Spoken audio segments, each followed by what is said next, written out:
The plan was simple. It was to go to 5 waterfalls in one day. But, spoiler alert, it didn't go to plan.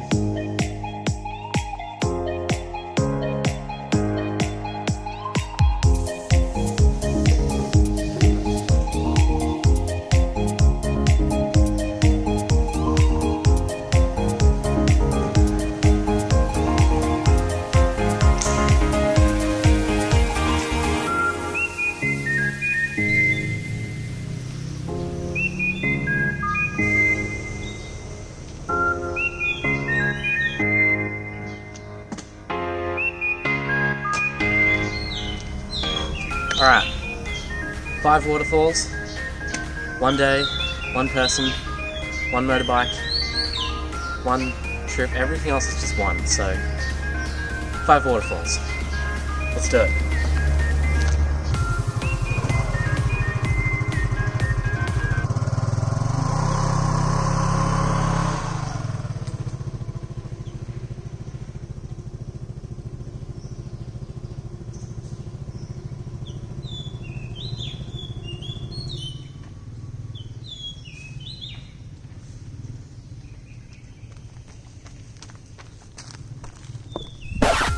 The first waterfall I went to was fairly off the beaten track.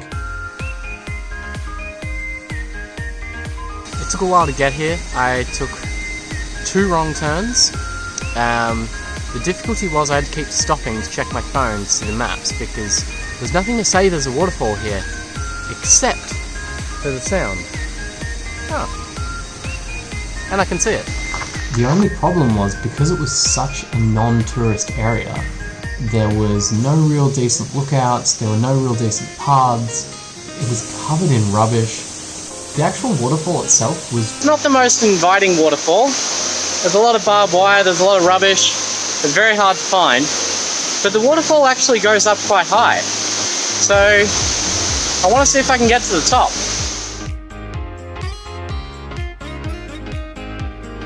No heaven. No more? No more. That's the end? That way, one more. Kapung kap. Yeah, that's right.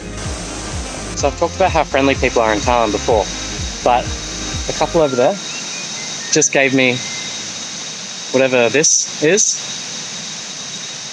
Not entirely sure, but it was really friendly. Alright, so the track, in all honesty, didn't really go anywhere. It went up into the mountains, and apparently, according to the couple that I met, it continues all the way around back to the top, which is a long way. But it did get a couple of good views of the waterfall. I got the impression that this really isn't a touristy spot, and it's more like a local place, with locals that are foraging, and very little infrastructure and very little people here. I still thought it was cool, but I'm hoping the next waterfall is a little bit more swimmable. I am very hot. Anyway, on to the next one.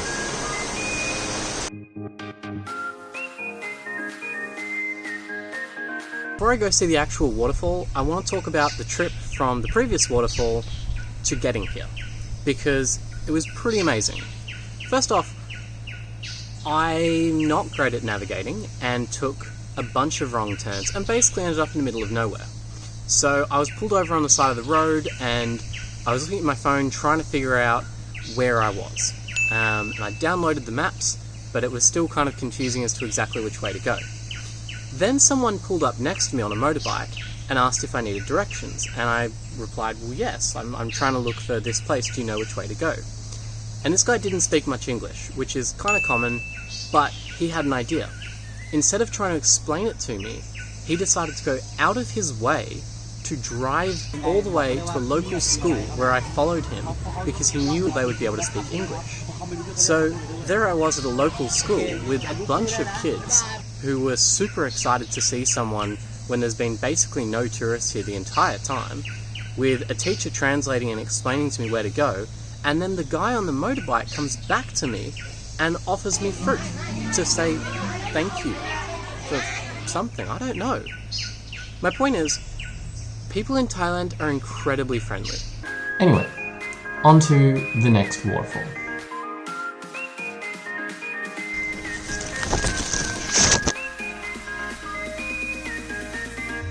So the second waterfall was a much more touristy area. It was actually in one of the national parks of Thailand, so you needed to pay an entry fee to get in.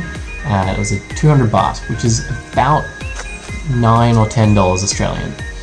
Not too bad. Once you got in, it was pretty cool.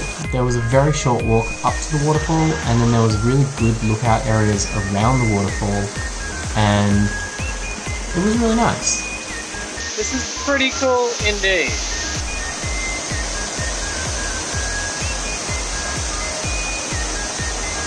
The waterfall kind of had the main section and it would flow down a little bit, and there was another section.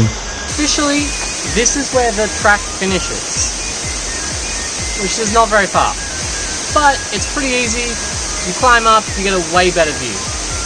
I would actually quite enjoy just hanging out here.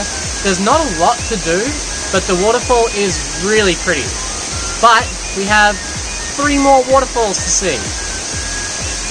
I probably spent too long here actually.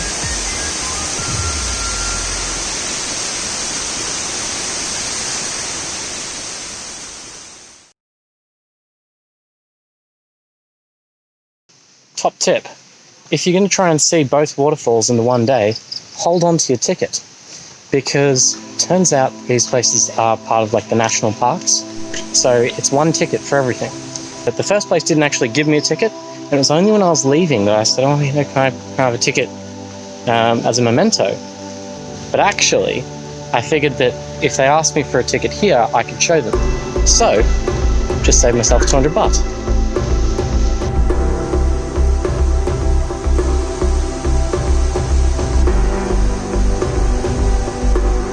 I think this is awesome. There's a tree that's fallen here, but instead of like cutting it or moving it, they've just made a little stepping stone thing. Let's get going.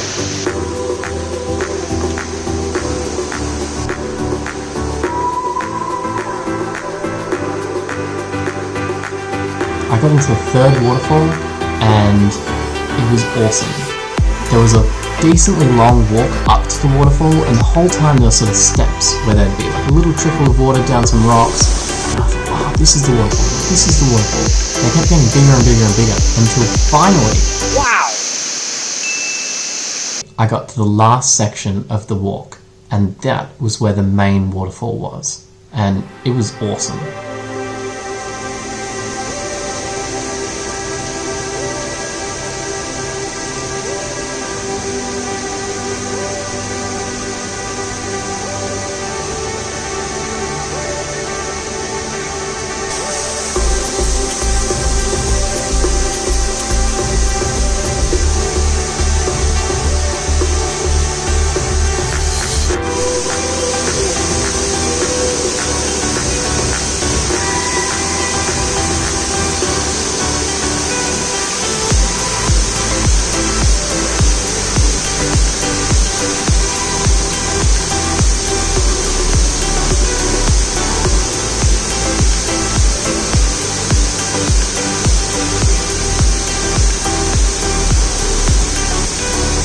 The waterfall really cool. There was an area you could swim.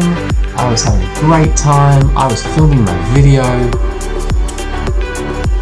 that's where things started to go wrong.